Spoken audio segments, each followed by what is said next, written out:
It's May 15th, 1930, and another remarkable event is about to be uncovered by Arion, Rebecca, and Olly, the Retrospectors. In the early days of aviation, the handful of travellers brave enough to take to the skies to reach their destination would have to hope for a friendly co-pilot if they wanted a drink, a snack, or a sick bag during their flight. So you can imagine the excitement of passengers boarding the Boeing 80A biplane, which departed San Francisco today in history in 1930, when they were greeted by Ellen Church, the first ever air stewardess. Yeah, the S is important there because the first flight attendant in the world was a man, big up Heinrich Kubis, let's not forget him, who worked on board a passenger Zeppelin in 1912. But there had never been a female flight attendant until this day, when there weren't just one, actually. There were 8 air stewardesses who began work on this day.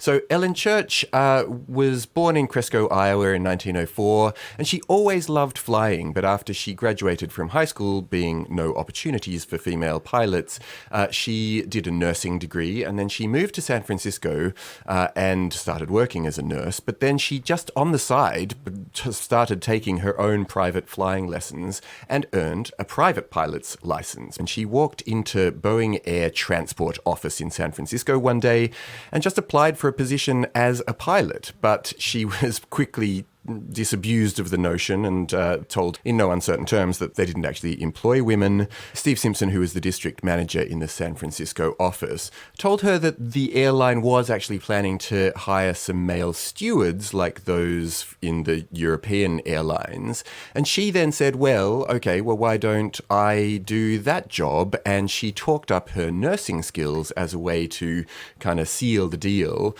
Yeah, and her nursing experience was important in a couple of ways. One was just the practicality. The reality was that not only were people afraid to fly, I mean, to be honest, understandably, the accident rate was extremely high at the time, but also because planes couldn't reach the high altitudes that they fly at today, air sickness was way more common. The flights were super bumpy. So people were already very anxious to board the plane, and so she thought that the presence of a nurse might be reassuring to them. She said later, as she was speaking kind of in retrospect about her career to the New York Times, and she described her argument to Simpson thusly: "Don't you think it would be good psychology to have women up in the air? How is a man going to say he is afraid to fly when a woman is working on the plane?"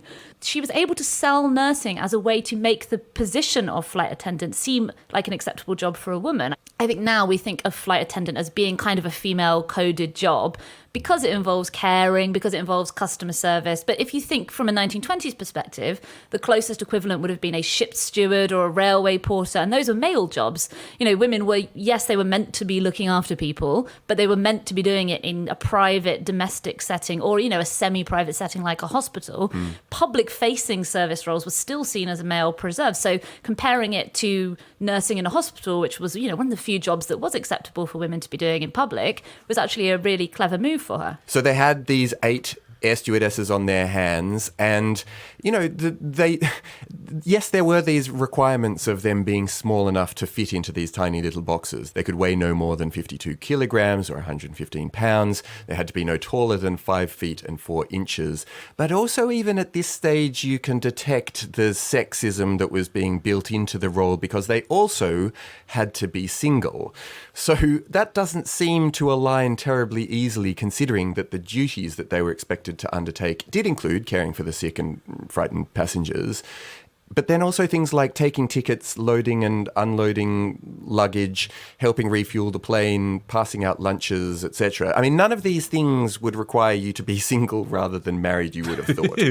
And they referred to them as sky girls as well. Yeah, stewardesses would be let go if they got married, if they gained weight, or if they had the temerity to reach their 30s. That soon became default as well. But despite these stringent requirements, the role of air stewardess as it, started to expand was extremely popular. It was very sought after. I mean, this was during the Depression, and you had all these young women who, were more educated than ever and looking for jobs outside the home. Aviation was, the trendy new industry of the time. And they couldn't get on a plane otherwise. I mean, as we said with Church, if you were a female plane geek, this was the only way you could get in the air unless your husband could afford a ticket. So, I mean, of course it's going to be popular. And also, by the way, just because it's sexist to say you can't come up unless you're single, some of them would have been looking for husbands as well, right? That would have been another appeal. Meet people who can afford plane tickets and pilots. Yeah. Yeah, it's a pretty good tactic, to be honest. If you're a go-getting gal in the middle of the Depression, what better way to get your ticket out of poverty? I mean, Right. And at the end of the journey, they helped the pilots push the plane back into the hangar. And bearing in mind they've been chosen for their small physical frame. That's not the easiest thing to do after a hard day nursing and serving champagne. Yeah, and the cabin maintenance wasn't just restricted to cleaning and mopping. They also had to tighten the bolts that held the seats to the plane. It's a pretty heavy duty work. And there were actually instances, even right at the beginning, when the medical skills of that early generation of air stewardesses did come in handy. Aside from passing out sick bags to the nauseated passengers, there was one incident in 1936 where a 22-year-old TWA stewardess called Nellie Granger became a national heroine.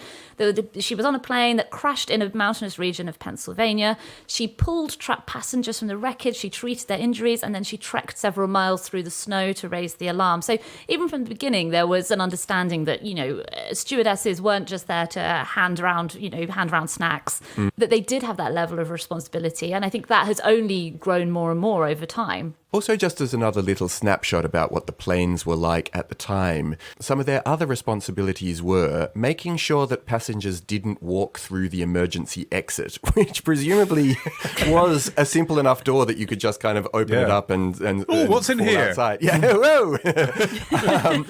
And also to restrain passengers from tossing their garbage out of the windows. So it really was those sort of windows that you just slide open and get a breath of fresh air and slide back again. Okay, well, this sort of negates one of my points, because I was going to say it's crazy that they had 4 stewardesses for 15 passengers on this inaugural flight, but now seeing how much mischief they it could should get have been up a to, 1-to-1 4 is actually a low ratio. number. Yeah. I mean, it is kind of amazing that Ellen Church, this person who came up with the idea to be an air stewardess, was a registered nurse as well as a licensed pilot. And then after her period doing this, actually served as a captain in the Army Nurses Corps and received the Air Medal for distinguished service in the European theatre.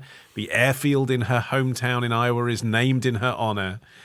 And yet, the legacy kind of was old trolley dollies who hand you sandwiches. It's extraordinary. It's a product of the era, I suppose. But once other industries saw what she'd achieved and come up with, when people were looking for stewardesses on the railroads, they started insisting on modelling experience as well as nursing experience. It was kind of in the 1950s that things really started to become a bit more sexualized. You had the rise of seasonal uniforms. An airline called Aloha's flight attendants debuted that exact concept, kind of in-flight entertainment that was based around these different uniforms that they had at different points, with singing and hula dancing and ukulele playing and so on. See, this is the perfect example of hierarchy of needs.